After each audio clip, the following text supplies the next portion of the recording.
Audio Jungle.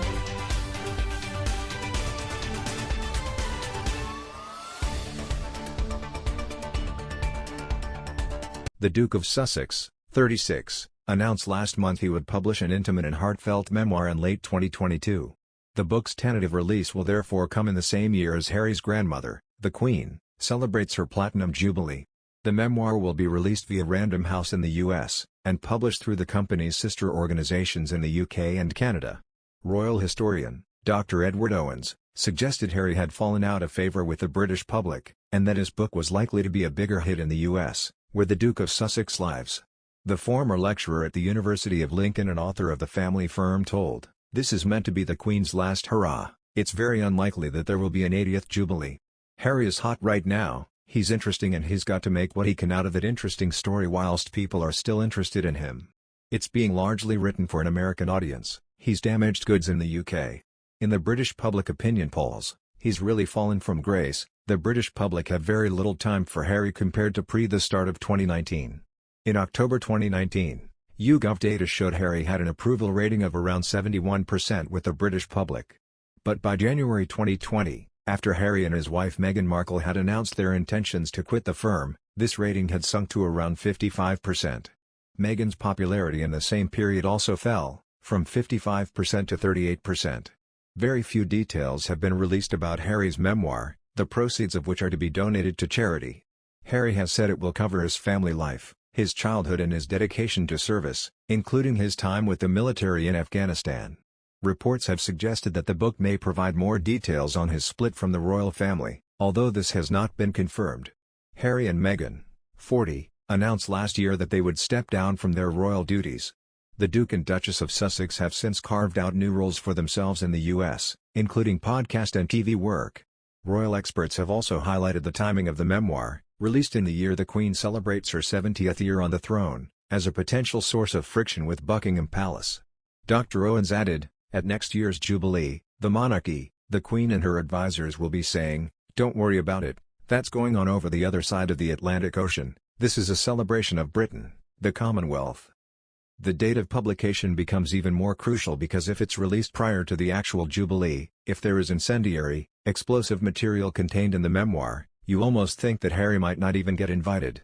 I imagine Elizabeth will invite them next year to her Platinum Jubilee, whether Meghan accepts. I imagine if they come for the Platinum Jubilee, it will be a bit like what happened with Philip's funeral, it will be a brief visit and then off again.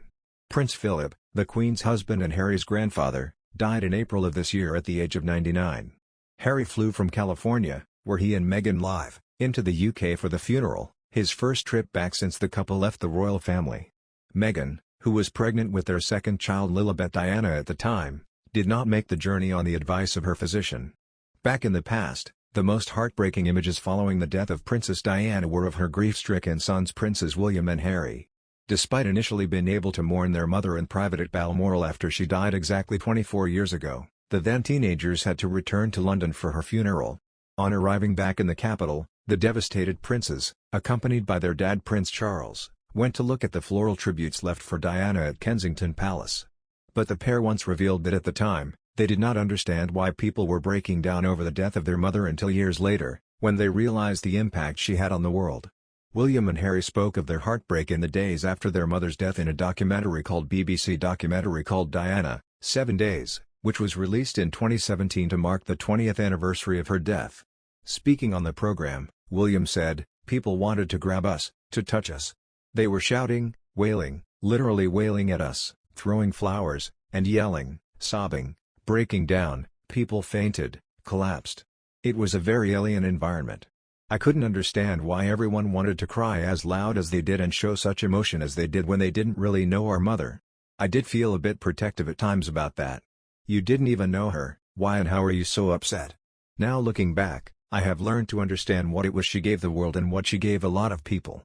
William and Harry were at Balmoral with their father, grandmother the Queen and grandfather Prince Philip when they were told the tragic news that Diana had died aged 36 following a car crash in Paris.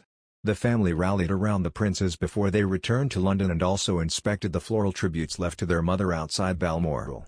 Harry told the program, "Looking back now, probably the last thing I wanted to do was read what other people were saying about my mother.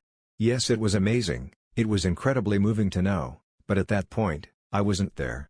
I was still in shock. When it came to the funeral, almost a week after Diana's death, William and Harry walked behind their mother's coffin in the procession to Westminster Abbey alongside Prince Charles, Prince Philip and Diana's brother Charles Spencer. In the documentary, the brothers described the decision to walk behind Diana's coffin as a group one, with William adding, "It wasn't an easy decision." William recalled, "I just remember hiding behind my fringe. It was kind of like a little tiny bit of safety blanket. I know it sounds ridiculous, but at the time I felt if I looked at the floor with my hair in my face no one could see me." While Harry said, "I was just so focused on getting it done and doing everything that was asked of me there and then and making sure that I did my mother proud." In July, the brothers came together at Kensington Palace again to unveil a statue of Diana on what would have been her 60th birthday. After the ceremony, the princes released a joint statement that said they wished she was still with us and that they hoped it would be seen as a symbol of her life and her legacy. The statue sits in the sunken garden at Kensington Palace, which is said to have been one of Diana's favorite places.